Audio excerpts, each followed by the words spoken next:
Melyik drágább vajon, a földszintes, az emeletes vagy a tetőteres ház? Persze megfordítható ez a kérdés, melyik az olcsóbb. Tapasztalatom szerint a földszintes ház az, ami a legolcsóbb, legalábbis a mi szerkezetünket tekintve.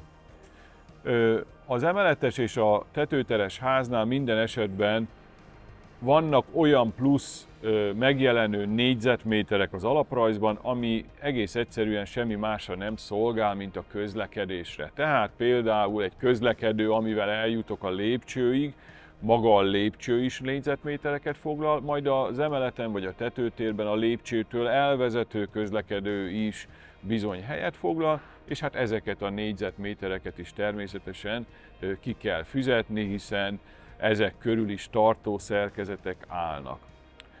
A legbonyolultabb és talán így a legdrágább az szinte mindig a tetőteres ház, elég összetett csomópontokkal, nem annyira könnyen kivitelezhető szerkezeti megoldásokkal rendelkezik, és hát amúgy is a megrendelők a tetőteres épületeket kevésbé szeretik a ferde síkok véget, amik ugye megjelennek a lakótérben. Így azt tudom mondani, hogy talán leggazdaságosabban, legkisebb költségen a földszintest, illetve az emeletes épületet lehet felépíteni.